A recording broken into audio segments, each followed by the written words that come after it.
Hello, Steve Arts 89. Well, the new James Bond trailer for, what's it called? No Time to Die, has come out, and I really didn't care much. I'm not a huge Bond person. I watched some of the films when I was a kid. They appealed to me then. The latest films, I saw the first one with a straight friend, because that's all he wanted to watch at the movies, and I kind of thought it was just very standard action film, and they'd lost whatever magic made it Bond. And the new blonde Bond didn't do much for me, and also just the whole brawn over brain sort of approach, and the lack of the classic suave Bond. Just I didn't really. I think I missed the next two, and I watched the last one because again I was with someone who wanted to see it this time of date. Um, and I wasn't really that interested. But then came the talk of a black Bond, a black female Bond. I'm like, wow, they're getting double work. They've gone for a female Bond and a black Bond. Wow. And then you look into it a bit more, and it was like, okay, she's playing 007 after him. And I thought, I don't really like them doing that. I think each agent should have their code or whatever, and then if they die, well, then, that code dies with them, because it doesn't seem to make a lot of sense to me to have, oh, double O Bond, which 007, which one, the black chick or the blonde guy or the old British guy?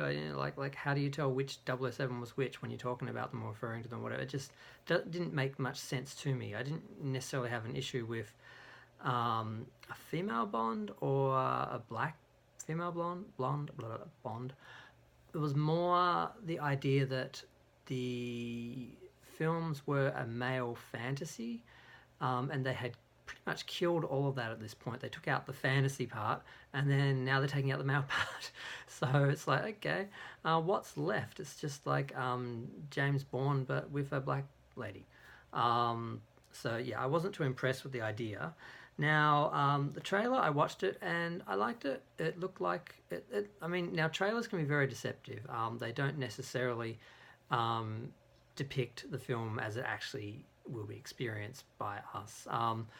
But the trailer itself looks very Bond. It's got the Bond music, it's got the Bond car, it's got the silly Bond gimmicks and the standard action and the cliched evil villain, by our little Remy.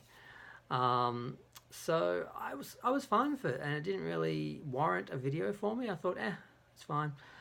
And then I saw some videos other people did, and I saw people were screaming woke, and literally one guy, I've forgotten his name, and probably best I don't drop his name because he scares me a little bit, was just screaming woke, and I'm like, wow, okay. I don't really see the wokeness. I mean, that they've had an executive producer come out and say they are not going to replace Bond with a female actress. So this basically, Lashana has some attitude and she's pretty disrespectful to him, but in the context of the film, he left the role, he gave it up, and now he comes back and wants it after she's been doing the job for 2 years. F you, I don't blame her. So I'm not seeing the wokeness, but I'm sort of seeing a reason to carry on about the wokeness because it gets attention and people eat into it, and so I kind of see why everyone's jumping on the woke bandwagon. Now, the other concern is that the trailer may not have been woke, but maybe the film is. Maybe Lashana Lynch, will spend the whole film going on about how she's better as an agent than he ever was because she's black and a woman, and just they may get into the gender politics and the race stuff, race baiting, and just they may go crazy with it in the script. What is the name of the Phoebe Wallace somebody, the writer? I can't read my own writing. I've got written notes and I can't actually read them because I was doing it too quick. I can't read it. She basically is being looked at as a feminist writer, and because she's female, it's an issue in itself. And I'm like, I don't know if Killing Eve or Fleabag are necessarily feminist pieces. I have no idea. And even if she was a feminist, she's writing a Bond film, not a feminist movie. So I don't assume a problem. Now, I made a video before about the black female Bond announcement, and I can't remember what the hell I said or what conclusions I came to then. So I hope I'm not contradicting myself.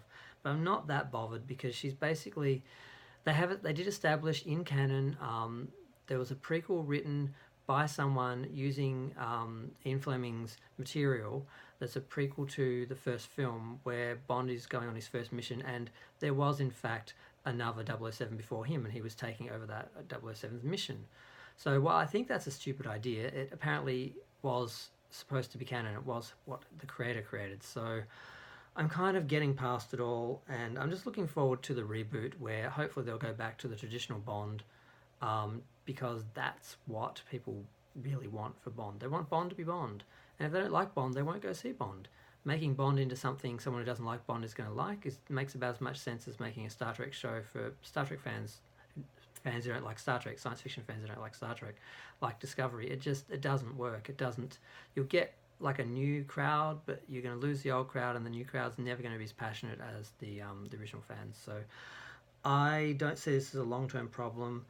I'm not seeing the wokeness. I don't think they're not setting her up as like a test to see if they can do a female Bond. They're not. They will do a separate franchise on her if they want to, but Bond will still be Bond. He'll be rebooted, and I just hope they sort of do more of a retro throwback as opposed to like stepping further away than blah blah blah. But okay, I'm gonna leave it there. Yep. Feel free to like, subscribe, maybe even share. Comments are fun. Tell me if you disagree. But yeah, 007 not so woke. 00725 not so woke.